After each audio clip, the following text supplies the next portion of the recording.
ಈ ಸಂದರ್ಭದಲ್ಲಿ ಈ ಉತ್ಸವವನ್ನು ಇನ್ನೂ ಹೆಚ್ಚಿನ ಪ್ರಮಾಣದಲ್ಲಿ ಆಚರಿಸಬೇಕು ಅಂತ ಹೇಳಿದರು. ಈಗ ಆಚರಿಸಿದಂತಹ ಪ್ರಮಾಣವೂ ಕೂಡ ಇದು ನಮಗೆ ಪೂರ್ಣ ರೀತಿಯಲ್ಲಿ ಸಮ್ಮತಿ ಅನ್ನುವಂಥದ್ದಿಲ್ಲ. ಯಾಕೆ ಹೇಳಿದರೆ ನಮ್ಮ ದೇಶ ವಿವಿಧ ರೀತಿಯಾದ ಸಂಕಷ್ಟದಲ್ಲಿ, ಯುದ್ಧದ ಒಂದು ಭೀತಿಯಲ್ಲಿ ಯುದ್ಧವನ್ನು ಈಗ ಆಗಲೇ ಸ್ವಲ್ಪ ಭಾಗ ನಡೆಸಿ ತಾತ್ಕಾಲಿಕವಾಗಿ ವಿಶ್ರಾಂತಿಯನ್ನು ಪಡೆದಿರತಕ್ಕಂಥ ಈ ಸಂದರ್ಭ, ದೇಶದಲ್ಲಿ ಅಶಾಂತಿ ಅನ್ನುವಂಥದ್ದು ನೆಲೆಗೊಂಡಂತಹ ಸಂದರ್ಭದಲ್ಲಿ, ದೇಶದಲ್ಲಿ ಧರ್ಮಕ್ಕೆ ಚ್ಯುತಿ ಬರುವಂತಹ ಒಂದು ಸಂದರ್ಭದಲ್ಲಿ ನಾವು ಒಬ್ಬ ಧರ್ಮಪೀಠಾಧಿಪತಿಗಳಾಗಿ ಮತ್ತು ಒಬ್ಬ ಗುರುಗಳಾಗಿ ಈ ಯಾವುದನ್ನು ಕೂಡ ನಾವು ಸ್ವೀಕಾರ ಮಾಡಬಾರದು ವೈಭವಗಳನ್ನು. ಆದರೆ ತಾತ್ಕಾಲಿಕವಾಗಿ ಅಲ್ಲಿ ಸ್ವಲ್ಪ ಶಾಂತಿಯ ಮಾತುಕತೆ ನಡೀತಾ ಇದೆ ಅಂತ ಅನ್ನೋದು ಒಂದು, ಮತ್ತು ಇದು ಭಕ್ತರ ಅಪೇಕ್ಷೆಗೆ ನಾವು ತುಂಬ ನಿರಾಶೆಯನ್ನು ಮಾಡಲಿಕ್ಕೆ ಆಗೋದಿಲ್ಲ.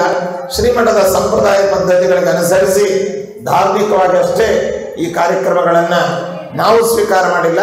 ಇದು ಭಗವಂತನಿಗೆ ನಾವು ಸಮರ್ಪಿಸಿದ್ದೇವೆ. ನಮ್ಮ ಗುರುಗಳ ಮೂಲಕವಾಗಿ ಏನು ದೇಶದ ರಕ್ಷಣೆಯಲ್ಲಿ, ದೇಶದ ಸುಭದ್ರತೆಗೋಸ್ಕರವಾಗಿ ನಮ್ಮ ಭಾರತದ ಘನವೆತ್ತ ಸರ್ಕಾರ, ಪ್ರಧಾನಮಂತ್ರಿಗಳು, ಅದೇ ರೀತಿಯಾಗಿ ಇತರ ಮಂತ್ರಿಗಳು, ರಕ್ಷಣಾ ಮಂತ್ರಿಗಳು, ಇವರೆಲ್ಲರೂ ಕೂಡ ಅತ್ಯಂತ ಜಾಗರೂಕರಾಗಿ ಮತ್ತು ವಿವೇಚನಾಪೂರ್ವಕವಾಗಿ ದೇಶದ ಸಮಗ್ರತೆಗೆ, ದೇಶದ ರಕ್ಷಣೆಗೆ, ದೇಶದ ಭದ್ರತೆಗೆ ಏನೆಲ್ಲ ಕಾರ್ಯಾಚರಣೆಯನ್ನು ಮಾಡ್ತಾ ಇದ್ದಾರೆ, ಅವರನ್ನು ಈ ಸಂದರ್ಭದಲ್ಲಿ ಅಭಿನಂದಿಸಿ, ಮತ್ತೆ ಸೈನಿಕರು ರಾತ್ರಿ ಹಗಲು ಎನ್ನದೆ, ಬಿಸಿಲು ಮಳೆ ಎನ್ನದರೆ, ಆ ಮಂಚಿನ ಒಂದು ಯಾವುದೇ ಇದನ್ನು ಕೂಡ ಲೆಕ್ಕಿಸದೆ ದೇಶದ ರಕ್ಷಣೆಗೋಸ್ಕರವಾಗಿ ನಿಂತಹ ಎಲ್ಲ ಯೋಧರನ್ನ ಮತ್ತು ಯುದ್ಧದಲ್ಲಿ ಸಾವನ್ನು ಅಪ್ಪಿರತಕ್ಕಂತಹ ವೀರ ಯೋಧರನ್ನ ಮತ್ತು ಅವರ ಕುಟುಂಬ ಸದಸ್ಯರನ್ನ, ಜೊತೆಯಲ್ಲಿ ಪೆಹಲ್ಗಾಮ್ ಇದರಲ್ಲಿ ಮಾರಣ ಹೋಮಕ್ಕೆ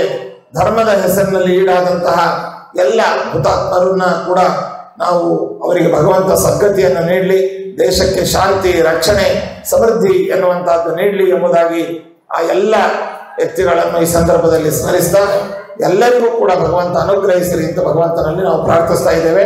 ಮತ್ತು ಈ ನಮ್ಮ ದೇಶದ ರಕ್ಷಣೆಗೋಸ್ಕರವಾಗಿ ನಿಂತಹ ಏನು ಘನವೆತ್ತ ರಾಜ್ಯ ಸರ್ಕಾರ, ದೇಶದ ಒಂದು ನಮ್ಮ ಘನವೆತ್ತ ಸರ್ಕಾರ ಇದೆ, ಕೇಂದ್ರ ಸರ್ಕಾರ, ಈ ಸರ್ಕಾರವನ್ನು ಮತ್ತೊಮ್ಮೆ ನಾವು ಅಭಿನಂದಿಸಿ ಈ ಯುದ್ಧದ ಮತ್ತು ದೇಶ ರಕ್ಷಣೆಗೆ ಬೇಕಾದಂತಹ ರೀತಿಯಲ್ಲಿ ಮಠದ ವತಿಯಿಂದ ರಾಯರ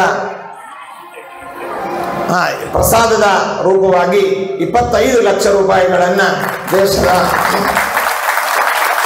ರಕ್ಷಣಾ ನಿಧಿಗೆ ಈ ಸಂದರ್ಭದಲ್ಲಿ ನಾವು ನೀಡ್ತಾ ಇದ್ದೇವೆ.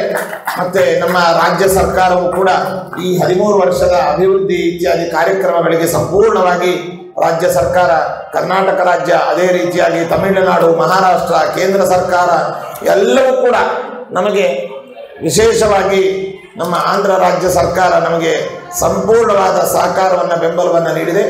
ಎಲ್ಲ ಜನಪ್ರತಿನಿಧಿಗಳನ್ನು, ಕಾಲಕಾಲದ ಮುಖ್ಯಮಂತ್ರಿಗಳನ್ನು ಮತ್ತು ಅದೇ ರೀತಿಯಾಗಿ ನಮ್ಮ ದೇವಾದಾಯ ಧರ್ಮಾದಾಯ ಶಾಖಾ ಮುಜರಾಯಿ ಇಲಾಖೆಯ ಎಲ್ಲ ಆಯುಕ್ತರು ಮತ್ತು ಇತರ ಅಧಿಕಾರಿಗಳನ್ನೆಲ್ಲರನ್ನೂ ಕೂಡ ಅಭಿನಂದಿಸಿ ಎಲ್ಲರಿಗೂ ಶುಭವನ್ನು ಕೋರ್ತಾ ಇದ್ದೇವೆ. ಸರ್ವೇ ಜನ ಸುಖಿನೋ ಭವಂತು, ಸಮಸ್ತ ಸನ್ಮಂಗಳಾಗಲಿ.